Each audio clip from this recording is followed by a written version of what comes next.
Hey everyone, it's Daniel here from etfs. Hope you're all doing well. Let's talk about something really interesting that came out 2 days back. The title, it comes from Bloomberg. It's an article from Bloomberg. I'll post it in the description so you could read up on it as well if you haven't. But the title basically says BlackStone raises more than $30 billion for a giant real estate fund. Now what's going on?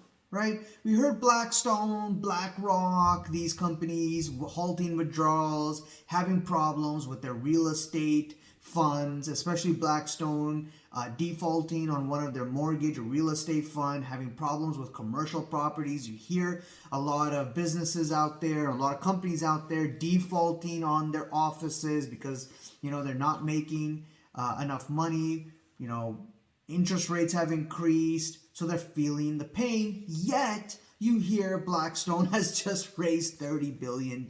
So, what is going on here? I thought Blackstone was in trouble.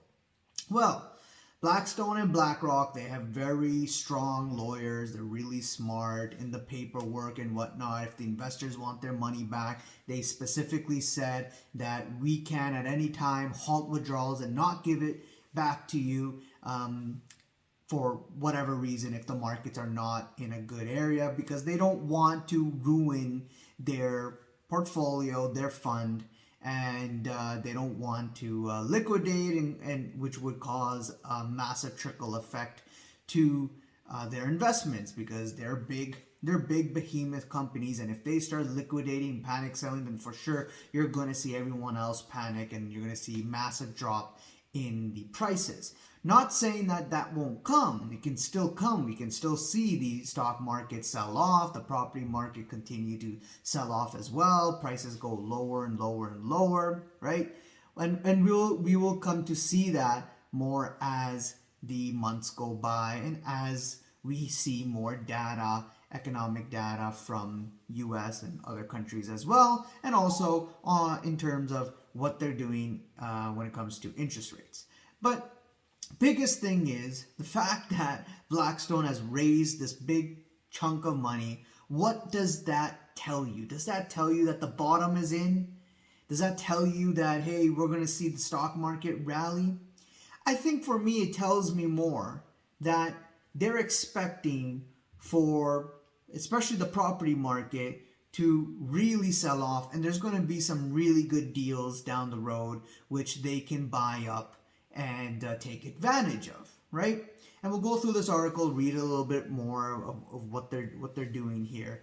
But it just basically makes sense that, hey, they probably went to their investors and say, hey, don't worry, hodl, keep your investments in, and basically let's raise more money, even though we're having trouble, but let's raise more money, because when the opportunity comes, we want to strike when the iron is hot, and we want to take advantage of the markets when other investors or even average people, right? This could even be in the residential market as well, where they capitulate and they have to sell and get rid of their home, which is really sad, right? Which is really sad, because if this ends up being a hard landing and the economy really deteriorates, of course you're going to get rate cuts, you're going to get QE, and guess what? Just like during COVID time with Blackstone and BlackRock buying up all the prices, it's going to be harder and harder to go out and get a home, right? There's going to be a very big difference. We're transitioning into an era where you're going to have the have-nots and the ones that have. There's going to be a big difference. There's going to be a big difference between, the wealthy, the rich, the poor, the, again, like I was saying, the have-nots versus the haves, who owns the assets, who doesn't, and that gap, that wealth inequality gap, is going to widen and widen.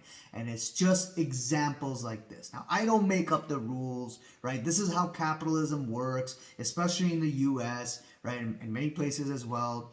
But this is think of this more of a warning and a sign to prepare. Don't be a worrier, be more of a warrior to take advantage of opportunities too. So Blackstone is getting ready, keeping some dry powder here, increasing their cash position. Why don't you also, right? Why don't you increase your cash position, right? Get a financial advisor, or even you can do it yourselves if you're confident, right? Figure out how to cut your costs, right? How to increase more cash and get ready for or actually I should say get ready if there's going to be a hard landing, because there will be opportunities and deals, right? You don't want to be, and I don't hope for anyone to go through this scenario where you're the one selling the home and selling it to BlackStone so that they can just flip it onto, the markets and rent that same home to other people and earn the cash flow.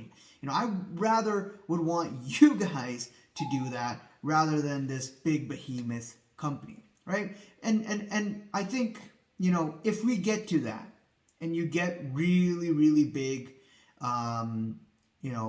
quantitative easing, cutting rates really, rapidly, and you get the pumping of money equivalent to COVID or more, I wouldn't see why, we can't, why we can't see another bidding war like we've seen previously, right? And again, it's really going to, I think it's going to get more ugly down the road, because it's really going to differentiate between the haves and the have-nots, right?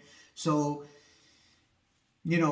prepare. That's the best thing that I could say. And, note what these institutions are doing. Note what the wealthy is doing, right? Warren Buffett also sold many of his bank stocks, right? And I think he owns, he sold majority of them, but owns, I think, still believe Bank of America. I could be wrong, but let me know in the comments if he still owns Bank of America. But,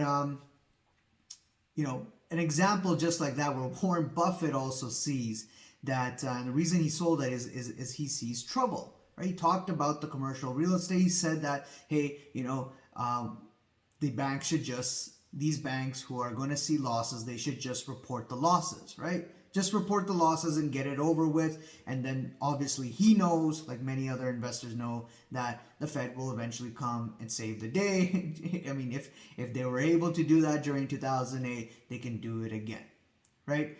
So be prepared, be ready, please be ready, right? And again, I can definitely be wrong on all of this, but the signs are out there. So let me go through this article real quick here. Basically, it says BlackStone has closed its largest global property drawdown fund, targeting opportunistic deals across sectors such as rental housing, right? Such as rental housing, hospitality, and data centers.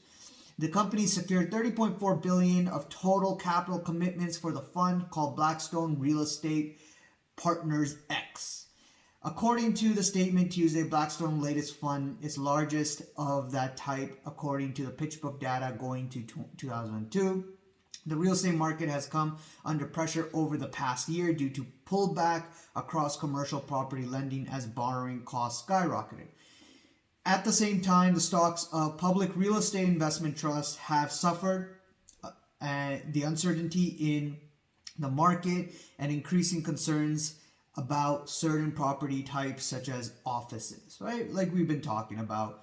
Now, pullback with all forms of capital will create opportunities, said Kathleen, which is the global co-head of Blackstone Real Estate. We can use our capital and expertise to capitalize on the moment for our investors. So again, like I said, right, this is just to prepare for when the property markets go under, especially commercial. It'll probably also seep into residential. And what they will do is buy, just like they did previously, just like they did during the COVID time.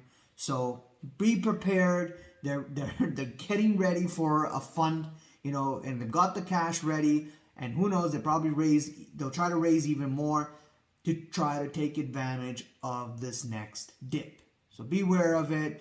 Stay cautious. Let me know what you guys think. Leave a comment below, subscribe, hit the like button, bell icon to be notified on the next video, and I'll see you guys around. Cheers. Bye.